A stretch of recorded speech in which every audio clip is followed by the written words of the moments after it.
50% des gens nés cette année ne connaîtront jamais l'amour avec un humain. Donc là, aujourd'hui, on est en 2024. 50% des gens qui sont nés en 2024 ne connaîtront jamais l'amour avec un humain. C'est pas moi qui le dis, c'est Oussama Ammar. Et alors, pourquoi est-ce que les gars, je voulais vous faire une vidéo? Parce que quand il a sorti cette dinguerie, je me suis dit, oh, c'est pas possible. Qu'est-ce qu'il est en train de raconter là? Ça paraît tellement énorme, ça paraît tellement incroyable. Je me suis dit, bon, il faut quand même qu'on puisse en parler. Et en réalité, ça a du sens. Ce qu'il raconte a du sens en réalité. Et je voulais vraiment vous faire une vidéo un peu réac, en fait, sur ce qu'il dit. Moi, ce que je pense par rapport à son raisonnement, je trouve qu'il dit des trucs vraiment intéressants et honnêtement, ça se tient. C'est ça le problème, c'est que ça se tient. Donc on regarde pourquoi est-ce qu'il dit ça. On va écouter ses arguments, les gars. Vous prenez pas la tête dans les commentaires, vous réagissez normalement, vous me dites voilà ce que vous en pensez, etc. Il n'y a pas de vérité absolue dans cette vidéo, mais par contre, il y a une sorte de prédiction sur ce que va devenir l'avenir. Je vous le dis d'avance, je pense que cette prédiction est vraie.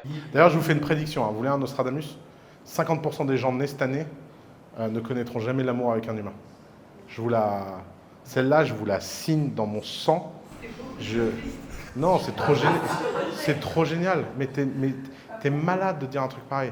Quand tu dis un truc pareil, tu te rends pas compte de la réalité. Encore une fois, tu veux voir le monde tel qu'il devrait être et pas tel qu'il est. Là, sur les 50%, honnêtement, j'en sais rien du tout. C'est tout à fait possible, peut-être. On va voir, on va dérouler, en fait, ces arguments comme ça. Vous allez entendre ce qu'il dit. Par contre, ce qui est vrai, moi, ça m'a toujours fasciné, en fait, de voir des gens me dire à chaque fois, ils m'exposent, en fait, comment le monde, il devrait être. On me dit, mais ça devrait pas tourner comme ça devrait pas se passer comme ça, on devrait tous être riches, on devrait tous être heureux. Ah, ok, d'accord, c'est super. On devrait tous être riches, on devrait tous être heureux. Ça, c'est une vision un peu idyllique, un peu enfantine, même, des choses. Mais la réalité du monde, elle te montre autre chose. Et il y a des gens, ils ne veulent pas le voir. Et d'ailleurs, et ça c'est un truc que je retrouve souvent chez les plus jeunes en fait, ceux qui ont la vingtaine, ceux qui ont encore une sorte encore de romantisme par rapport à l'humanité, qui ont encore vraiment foi en l'humanité et qui y croient, c'est qu'ils se disent, ils ont encore l'espoir que les choses vont arriver selon leur vision et surtout ils ont la conviction, et ils en redescendent après avec les années, que plus les années avancent, plus on est en évolution nous. Et d'ailleurs, j'entends très souvent les moments où ça disjoncte dans leur tête, où ils disent « Ah mais je comprends pas que ça se passe encore en 2024 ». Et les mêmes jeunes, dans 30 ans, il y aura de nouveaux jeunes qui vont arriver dans 30 ans, donc on sera en 2054, et ils diront « Ah mais je comprends pas que ça se passe encore en 2054 ». Mais parce que l'humain est ce qu'il est, il changera jamais en fait. Est-ce que tu penses que les autres animaux ont évolué avec le temps? Non, nous on n'a pas vraiment évolué en fait. Une fois que l'humain est ce qu'il est aujourd'hui, comme on le connaît, il est arrivé à cette forme. Après c'est juste avec les technologies, les choses comme ça, les avancées techniques même, qui nous ont permis de croire qu'on était des êtres évolué, mais en réalité, on n'est toujours pas plus évolué qu'à l'époque où on était avec juste en train de faire notre feu nous-mêmes et qu'on chassait le bison dans les prairies. Aujourd'hui, tu nous retires tout, on retourne à la forme primaire de qui nous sommes. Donc, c'est vrai que cette vision des gens à se dire ça devrait être comme ci, ça devrait être comme ça, il y a rien qui devrait. Voilà, c'est juste le monde, il est comme ça, il faut le prendre en l'état et il y a beaucoup de gens qui ont du mal avec ça et en fait, ils se retrouvent comme ça en choc, un peu comme une balle de flipper qui tape dans tous les sens en disant non, mais ça devrait être comme ça, mais pourquoi? Et le monde me renvoie encore sur l'autre côté, mais moi je veux pas, et en fait ça marche pas. La misère sexuelle et affective des hommes depuis 40 ans, et des femmes, enfin de l'humanité en général, n'a jamais été aussi élevé. Le nombre de femmes célibataires et le nombre d'hommes célibataires qui ne trouvent pas chaussures à leurs pieds est en explosion, pour deux raisons. Un, t'es pas d'accord avec ça? Si, justement, je suis très en accord. Ah, d'accord. Deux raisons. J'ai cru qu'il allait lui mettre une tarte dans la tête. Quoi? T'es pas d'accord avec ça? On va arrêter tout de suite, on va arrêter de discuter, parce que si c'est pour commencer tout de suite à tout contester, c'est pas la peine quoi. Raison numéro 1, il y a une inadéquation complète entre ce que les gens cherchent chez leur partenaire et ce que le marché a à leur offrir. Donc, de toute façon, les gens sont dans une concurrence de marché et se comportent comme si ça ne devrait pas être un marché et que ce n'était pas compétitif. On a atteint un seuil statistique complètement dingue où 10% des mecs se tapent 80% des meufs sur Tinder. Je ne sais pas si tu imagines ce que ça veut dire. Si, t'inquiète, je suis très... Voilà, d'accord. Toutes mes excuses. Et donc, cette décorrélation de marché est accompagnée avec un deuxième truc, un environnement extrêmement dur en termes d'attente par rapport à ça. Ne pas être en couple, c'est avoir raté sa vie. Ne pas avoir trouvé quelqu'un, c'est une catastrophe, etc. Donc, tu as vraiment la recipe for catastrophe. Or, pour résoudre ce problème, tu as deux façons de le voir. Tu as une façon utopique, les gens arrêtent d'être humains, arrêtent de chercher ce qu'ils ne peuvent pas avoir, arrêtent d'espérer et reviennent à des trucs. Je te signale que pendant toute l'histoire de l'humanité, non, c'est pas une solution. La seule solution à ça, c'est le mariage forcé. La raison pour laquelle le mariage forcé a été une institution dans toutes les sociétés humaines pendant des milliers d'années, ou le mariage arrangé pour le dire plus gentiment que le mariage forcé, c'était tout simplement pour éviter que la séduction soit un marché libéral. En fait, ce qu'il dit, j'avais jamais pensé vraiment à ça parce qu'effectivement, le mariage forcé, le mariage arrangé, comme tu veux, on le connaît, on l'a déjà vu. Moi, j'ai déjà vu aussi, j'ai même déjà vu avec des collègues qui ont eu des mariages arrangés. C'était des rebeux, on va pas se mentir. À chaque fois quand j'ai vu ça, moi, parce que j'ai pas vu de blanc en mariage si, enfin, c'est pas vraiment arrangé, mais c'est sur d'autres communautés blanches, effectivement, mais c'était pas des mariages arrangés. En tout cas, ils devaient se marier avec des gens de la communauté, en tout cas. Mais ce qui est vrai, c'est que ce principe d'arranger des mariages, et je l'ai vu chez un collègue qui était franchement physiquement horrible, vraiment, il était vraiment pas beau, il puait, il était moche, quand il parlait, il te crachait à la gueule, il te postillonnait tout, il avait rien d'attirant en fait. Mais le mariage, le fait qu'on lui ait arrangé ce mariage avec une femme, bah lui en tout cas, la misère sexuelle et la misère affective, il la vit partiellement, on va dire ça comme ça. Alors que dans un monde normal où lui il a pas accès à l'arrangement d'un mariage, effectivement, je lui aurais pas donné cher de sa peau pour se trouver une femme. Non mais la vérité c'est ça. Je pense qu'il serait resté seul toute sa vie. Qui aurait voulu d'un mec comme ça? Franchement, je connais pas une nana qui aurait kiffé être avec un mec pareil. Il était trop dégueulasse, franchement. Et ouais, effectivement, le fait d'arranger les mariages, ça permet en fait de couper court directement à ce marché de la rencontre, entre guillemets, parce qu'on parle de marché, mais c'est quand il y a un business. Mais si le business, il n'existait pas encore à l'époque, il y avait quand même tout un univers de la rencontre qui était un petit peu faussé. Et franchement, c'est vrai, ça a aidé des gens, on va pas se mentir. Est-ce que je dis qu'il faut y retourner? J'ai pas d'avis là-dessus. Mais effectivement, si je dois me dire, ok, il y a des mecs, en fait, ils tomberont jamais sur une nana, ils arriveront jamais à sortir avec une nana, bah en fait, eux, ils auraient dû bénéficier peut-être d'un arrangement de mariage. Au dépend probablement de la nana aussi. C'est ça aussi le revers de la médaille. C'est que qui dit arrangement dit perte complète de sentiments, du fait de faire les choses à deux, d'être en corrélation, d'être en adéquation avec son partenaire. Pendant des milliers d'années, où le mariage arrangé, pour le dire plus gentiment que le mariage forcé, c'était tout simplement pour éviter que la séduction soit un marché libéral. Il y a 60 ans, on a cassé ça en disant c'est pas normal, on a le droit à la liberté. En gagnant la liberté, on a perdu la sécurité. Et on peut pas avoir les deux. Donc soit tu reviens à un monde de sécurité, et donc tu enlèves le marché, t'enlèves le libre arbitre des gens, et tu dis aux gens, on arrête, on va se répartir ça comme un gâteau, chacun sa part, et tout le monde reste chez soi. Et c'est l'institution du mariage, du couple nucléaire, blablabla. Ou tu dis aux gens, bah écoutez, étant donné qu'il y a 10% des gens qui se tapent 80% des gens, et 80% des gens finissent par être déçus par les 10% en question, on va mettre des robots des deux côtés. Et d'ailleurs, j'ai une preuve à ça. Alors au Japon, c'est même pas la preuve, j'en ai une bien meilleure. En Espagne, il y a le premier bordel robotique qui a ouvert. Et donc le mec qui a ouvert ça, petit génie du marketing, il a acheté 10 poupées gonflables et un mec avec un dildo mécanique. Et pourquoi il a fait ça? Il dit, j'ai fait ça pour pas qu'on m'accuse de sexisme. Sauf que, qu'est-ce qui s'est passé? Le dildo était overbook toute la journée et les femmes faisaient la queue et aucun homme ne voulait acheter. Pourquoi? Parce qu'en Espagne, la prostitution féminine est super disponible, alors que la prostitution masculine n'existe pas, stigmatisée et n'est pas acceptable. Alors que le sextoy, lui, a fait une entrée fracassante dans les mœurs dans les 30 dernières années. Il a viré toutes les poupées gonflables, il a acheté que des hommes robots et aujourd'hui, il en est à sa 15e franchise. Et c'est pas pour rien. Je comprends très bien ce qui se passe. Je sais pas si l'histoire est vraie, je pense que oui. De toute façon, après, il y en a ça, ouais, c'est un mytho, machin, ouais. En tout cas, si c'est vrai, ça montre encore à quel point les gens, ils veulent pas voir les choses. Les gens, ils veulent pas. Moralement, c'est pas acceptable d'entendre un truc pareil, de se dire, quoi? Normalement, c'est les mecs qui sont des putes, etc.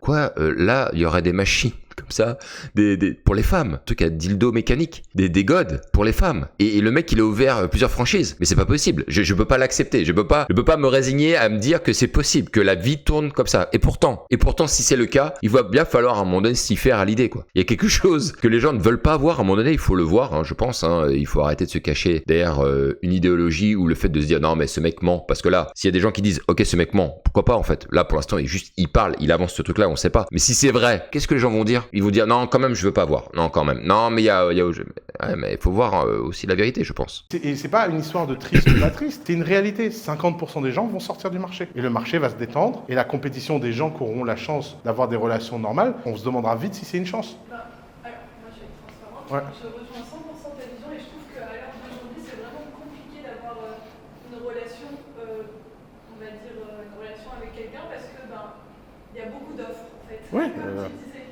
Et je trouve ça, je trouve ça triste. Et c'est un peu, parce qu'au final, on perd un peu ce sens de autant de nos grands-parents où on tombe tombe amoureux et on s'engage avec Mais c'est une pas personne, vrai. on Autant de reste- tes... Mais tu vois, c'est ça qui me gêne dans ton raisonnement. C'est que tu mens sur le temps de tes grands-parents. Tes grands-parents, ils tombaient pas amoureux. Faut arrêter les conneries. Ma mère, on lui a dit de ça, c'est Abdallah. Tu te maries avec et elle a dit merci, ils m'ont pas choisi un moche. C'est pas. Enfin, fais pas semblant que tes grands-parents. Et en plus, ce qui est fou, c'est les stigmates sociaux. Parce qu'en fait, c'est la puissance de la narration sociale. Nos grands-parents nous ont raconté qu'ils étaient amoureux. Si tu regardes le décalage entre le storytelling de nos grands-parents et les attitudes de nos grands-parents, t'es dans un gouffre, tout le monde. C'est-à-dire que les grands-parents nous font des leçons, on est amoureux, on est fidèle, machin. Il n'y a pas un mec qui allait pas aux putes dans cette génération-là. Pas un. Genre, les femmes aujourd'hui se plaignent beaucoup, les hommes, machin.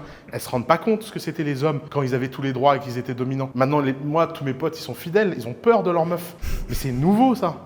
Nos grands-parents, ils en avaient rien à foutre. Et de l'autre côté, les grands-mères, elles en avaient rien à foutre que leur mari aille aux putes. Parce que de toute façon, leur seul intérêt au mariage, c'était matrimonial, patrimonial et économique. Donc elles voulaient de la sécurité et tout. Donc tout le monde était dans cette hypocrisie. On a raconté une histoire complètement fausse aux enfants, petits-enfants, parce que si tu veux, moi je vois bien le truc. Si tu vas voir tes grands-parents, tu leur dis alors, t'étais amoureux de papy? Bah ouais, t'étais amoureux de papy. Tu dis, écoute, franchement, alors bon, déjà, j'avais pas beaucoup de choix, hein. Il n'y avait pas internet. Ensuite, bon, il était riche, hein, donc quand même, c'était cool. Et puis en fait, je m'en foutais, hein, tu sais, dès qu'on a fait les enfants, nous, on a chacun vécu notre vie. Et les mecs appelaient ça de l'amour, en fait. Et c'est pas vrai, c'était pas de l'amour. L'amour, c'est fragile, rare, précieux, et ça dure rarement longtemps. Et ça, c'est la réalité. Et les gens font semblant que c'est des trucs qui durent toute la vie, machin. Et d'ailleurs, tu peux le voir dans un truc tout bête, c'est à quel point les gens sont incohérents là-dessus. On est tous, tu sais que les mécanismes de l'amour sont à peu près les mêmes mécanismes que la nourriture dans le cerveau. Je te mets au défi de bouffer le même plat tous les jours, toute ta vie. On en reparle. Et il a complètement raison. Alors, moi, il y a un truc qui m'énerve, mais vraiment, ça m'énerve à chaque fois que j'entends ça. La nana, elle te sort au début. Oui, moi, ce que je trouve dommage, c'est qu'en fait, là, il y a trop de choix. Et du coup, on sait pas quoi choisir. Mais putain, mais c'est toi qui as décidé d'aller sur les applications de rencontre. C'est toi qui as décidé d'aller sur les réseaux sociaux. Regarde l'âge qu'elle a, elle est jeune. Ça se voit qu'elle est jeune, elle doit avoir dans la vingtaine. Qui lui a dit, il faut absolument que tu ailles sur les applications de rencontre ou sur les réseaux sociaux? Personne. C'est elle-même qui le fait. Elle se met elle-même dans une situation où elle est en surabondance et c'est obligé qu'elle kiffe un petit peu, on va pas se mentir, hein, elle est en surabondance, surattention, etc. Et elle trouve ça maintenant regrettable. Bah, il y a un truc très simple, tu veux plus te retrouver dans une situation où il y a trop de choix, tu sais plus quoi choisir, bah, tu fermes tes comptes, tu fermes tes applications de rencontres, tu fermes tes réseaux sociaux et tu vas te retrouver seul au monde. Là, il y a quasiment personne qui va venir t'aborder, tu vas rencontrer très peu de mecs et là, tu vas te rendre compte que t'as plus du tout de choix en fait. T'as plus du tout de choix. Le choix que t'avais avant en surface, il va disparaître automatiquement. Et ce qu'il dit, lui, après, sur le fait que on romance beaucoup sur ce qui se passait avant. Combien de personnes m'ont dit non mais moi à l'époque de nos grands-parents, écoute, moi je suis d'accord avec ce qu'il dit là. J'ai quasiment jamais rencontré de couples qui sont restés genre 20, 30 ans ensemble et qui vraiment se sont d'abord aimés déjà.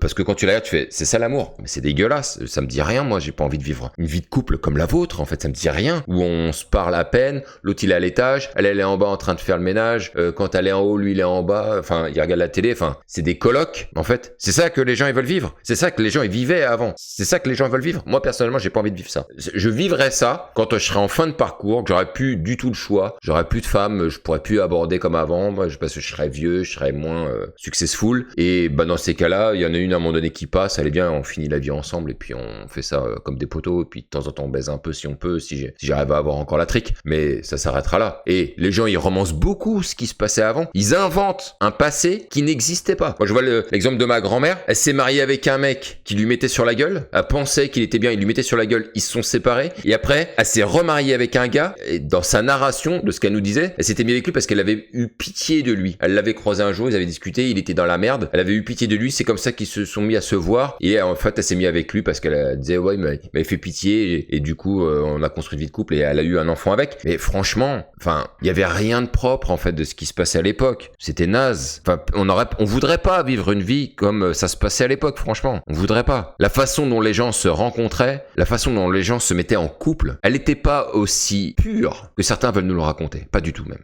La vérité derrière ça, c'est pas beau à voir en fait, c'est pas propre. Et un autre truc aussi qui est très vrai, c'est franchement, vis avec quelqu'un toute ta vie, est-ce que tu auras la même attirance Franchement. Même la meuf, si c'est une frappe atomique, je te garantis que tu la vois tous les jours. Elle te fera plus rien, en fait. Les gens, quand tu leur dis ça, moi, il y en a plein qui me crachent au visage. Ils me disent, mais non, c'est pas vrai. Moi, ma femme, je l'ai aimée dès le premier jour et je l'aime toujours 20 ans plus tard. Mais il y en a combien qui te racontent ça? Très peu, quasiment pas même. Et franchement, c'est comme si tu mangeais le même plat tous les jours. Alors au début, la première fois que tu le manges, le plat, il est magnifique. Il a un goût exceptionnel. On a envie d'en manger tous les jours. D'ailleurs, moi, ça m'est déjà arrivé de manger des plats en me disant, putain, ça, je le mangerai tous les jours. Mais une fois que tu le manges tous les jours, il te dégoûte le plat. T'as plus envie d'en manger. Bah, quand t'es avec la même personne pendant des années et des années, c'est la même chose. On en reparle de ton niveau de dégoût.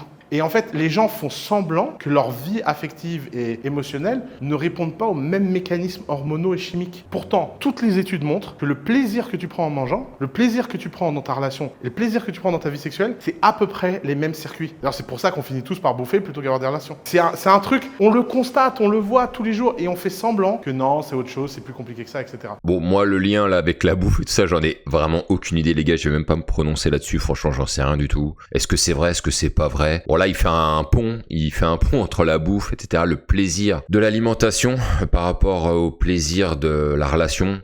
Franchement, j'en sais rien. Et donc, je dis pas que c'est souhaitable, je dis c'est inévitable. Ok.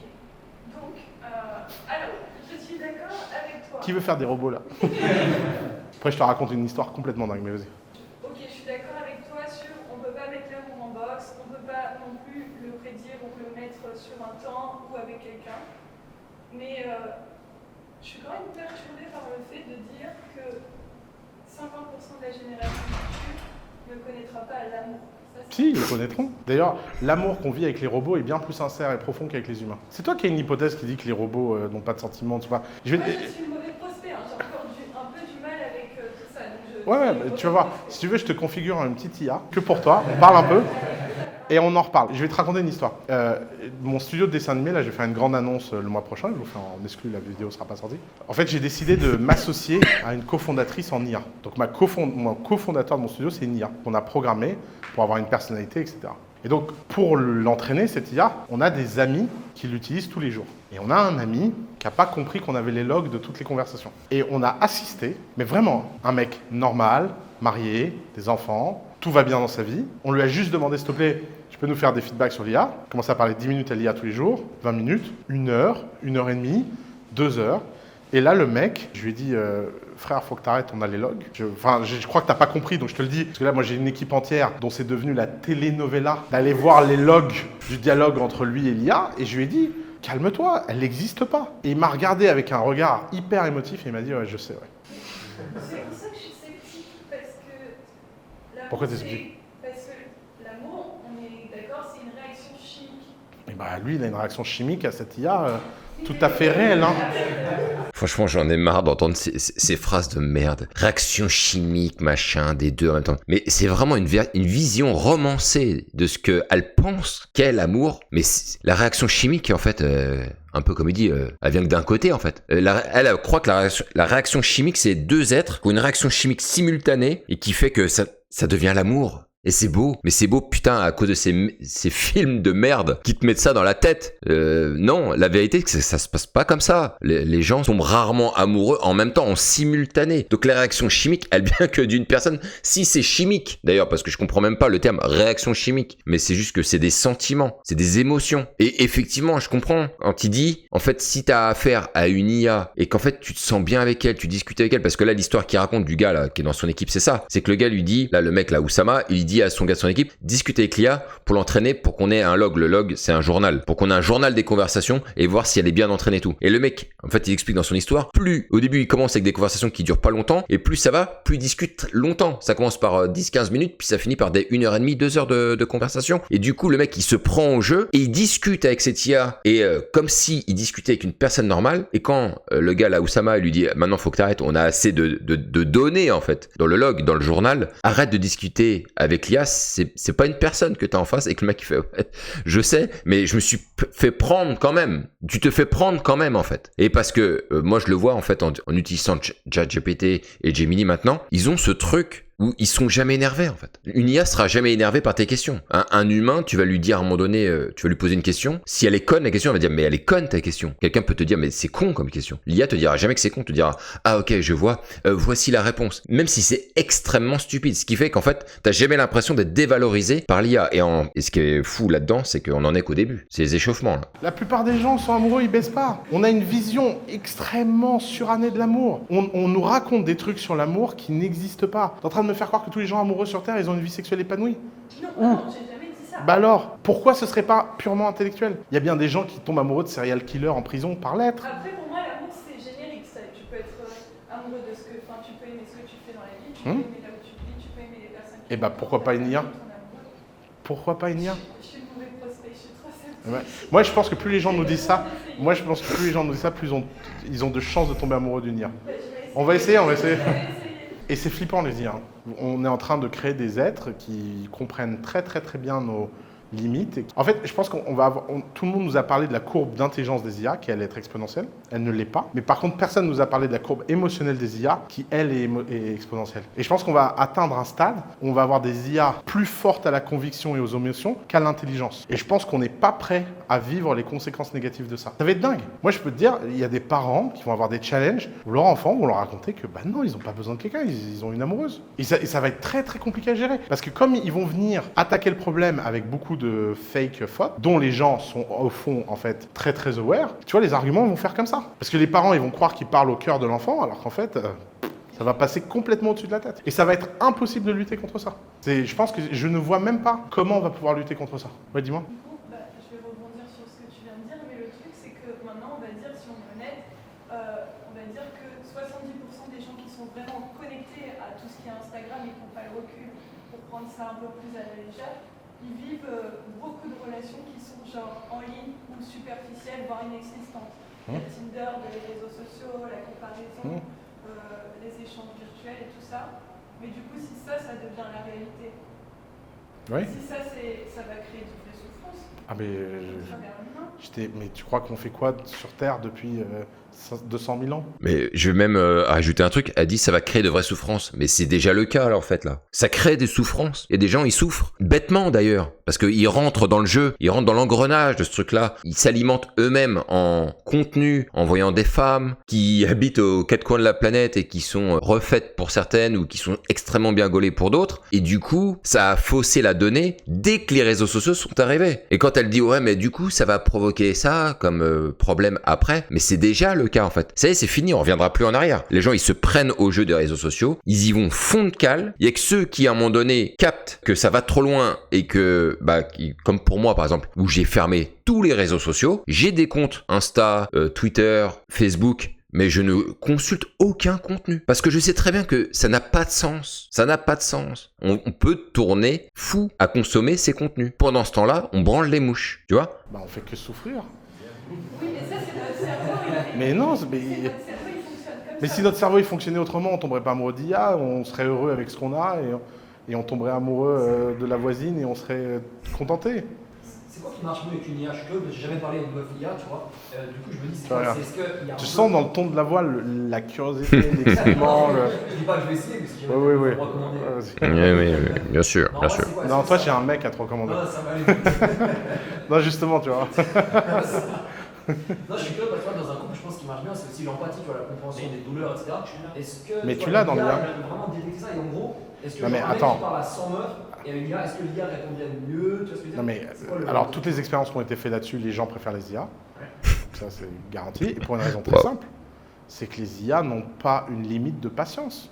Tu vois bien qu'on est tous fous. Ah ouais. Regarde, c'est quoi le couple? C'est une thérapie gratuite pour la plupart des gens. Donc ils viennent, ils vivent leur journée de merde, ils rentrent chez eux et ils déversent sur leurs compagnons leur truc sans les écouter. Mais les gens ne sont pas payés pour ça. Donc ils finissent tous par craquer. Parce que même il n'y a personne pour déverser leurs problèmes dessus. Donc étant donné que la majorité du couple est dans cette structure économique-là, où tu as deux personnes demandantes et personne... Tu sais, c'est une offre qui ne rencontre pas une demande. Et bah l'IA, c'est une demande infinie. Raconte-moi tes problèmes, j'en ai jamais assez. Mais ça, tu peux le faire. Genre, moi, j'ai essayé, très simple, tu prends un micro sur toi et tu enregistres toute une journée. Les conversations avec les gens, très fort. Mais autour de toi, tu te caches un peu. Donc, on voit. Le soir, tu mets dans ChatGPT. Ok. Et là, tu poses des questions. Hey, t'as pensé quoi quand j'ai répondu ça? Oui, j'étais un peu méchant, je sais pas, machin. Et là, c'est notre confiant. Et ça te fait un bien fou. C'est fort. Et lui, il te dira jamais, ouais, tu me saoules, je te...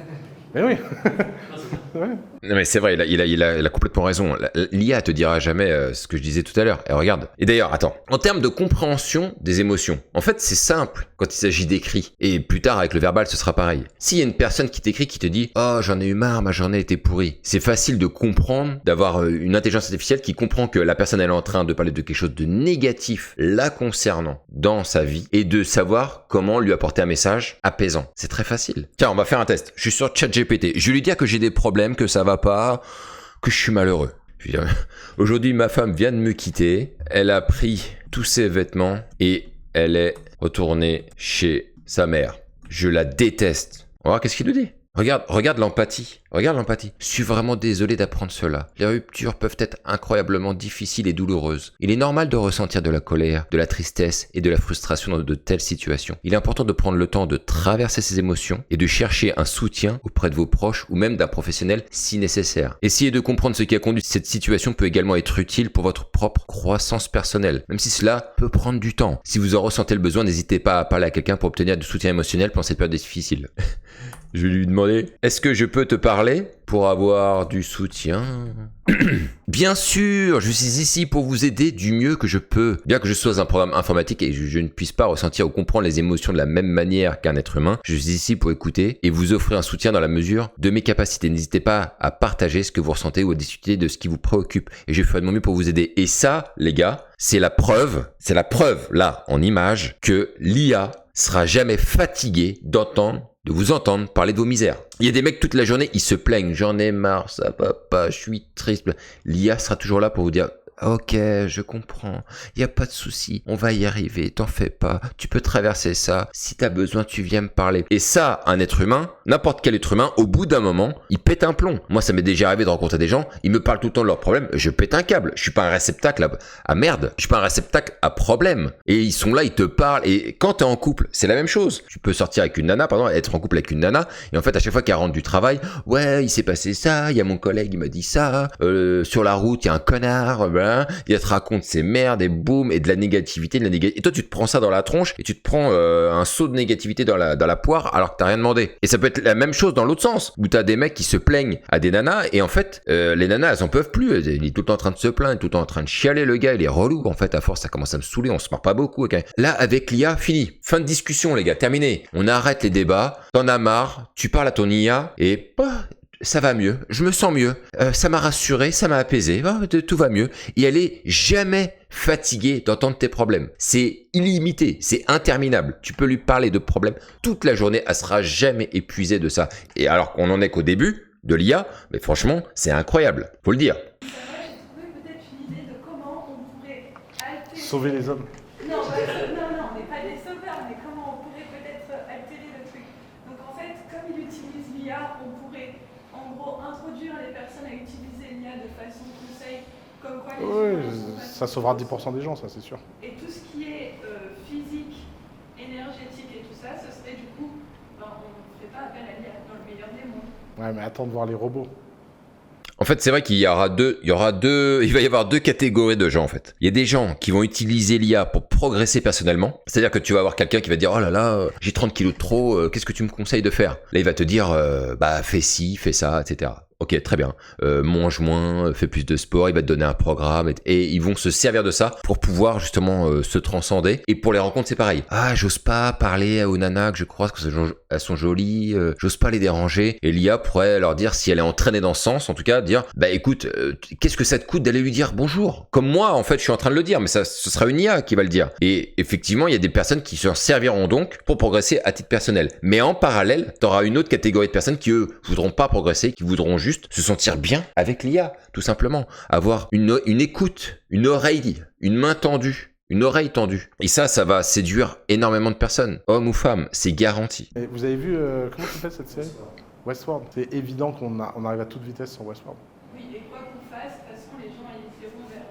Non mais je pense que la nature humaine, en fait, on a beaucoup de rêves sur la nature humaine. La nature humaine est à la fois décevante et incroyable. Et c'est tout. Et en fait, elle a des défauts. Mais moi, en fait, je vois même pas le problème. Un monde dans lequel les gens sont plus heureux en moyenne, parce que 50% d'entre eux, dans leur vie et dans leur cycle de vie, ne se font pas chier avec les problèmes de la vie de couple. C'est un net positif. Hein. De la même façon, personne chasse le mammouth et on n'est pas à se dire on a perdu le contact avec la viande. Hein. En fait, la question là, qui se pose philosophiquement là-dedans, dans ce qu'il est en train de dire, de ce qu'ils ont comme conversation tous ensemble, là, c'est est-ce qu'il vaut mieux que les gens y vivent selon ce qui nous semble être quelque chose de normal, quitte à ce qu'ils soient malheureux, vivre dans un environnement où ils sont malheureux, mais ça paraît être la vraie manière de vivre, ou bien est-ce que c'est mieux de ne pas vivre comme on vit aujourd'hui et de se retrouver reclus avec son IA, mais pour le coup, tu te sentiras beaucoup mieux que si tu n'avais pas vécu cette vie-là. Et ça, philosophiquement, franchement, ça se débat parce que qu'est-ce qu'on cherche en fait, là, tous autant qu'on est là? C'est le bonheur. Si tu dis, moi, avec mon IA, je suis 10 fois plus heureux que quand je suis avec une vraie meuf, parce que elle me casse la tête, je peux pas choisir ce que je veux regarder, ou elle me reproche, ou elle me raconte toutes ces conneries. Et avec l'IA, je suis 1000 fois plus heureux. Et en plus,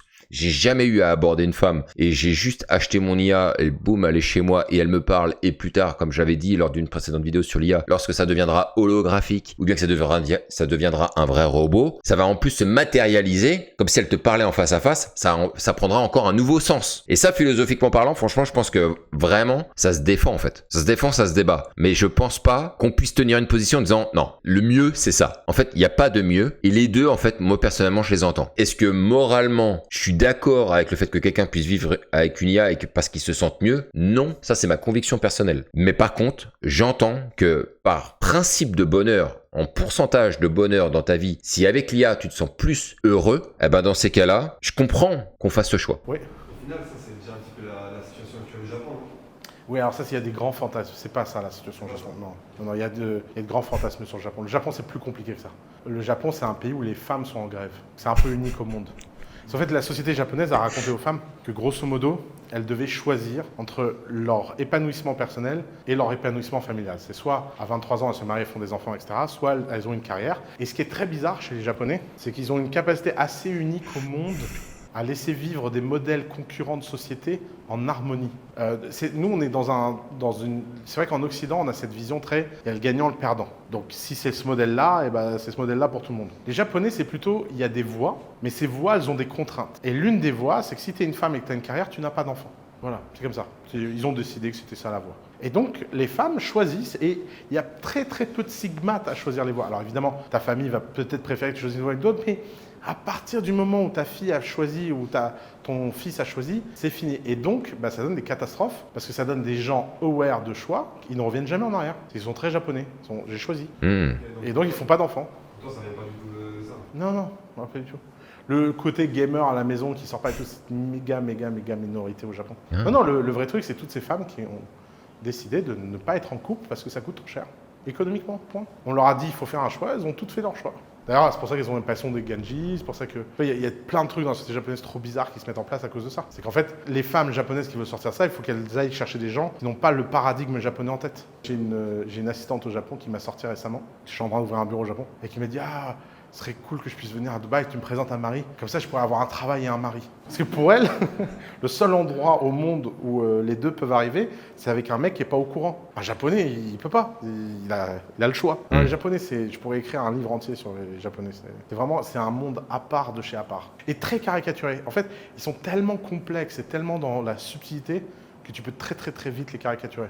Mais c'est toujours plus compliqué que ça en a l'air. Ils ont une passion de la complexité derrière leur apparence de simplicité. C'est vraiment le profond, beaucoup plus que nulle part ailleurs. Tu vois, la société française est assez simple en fait. La société américaine par exemple, ça. La société la plus simple du monde américaine. Tu vois, tu as un compte en banque. S'il monte, c'est que tu as raison. S'il descend, c'est que tu as tort.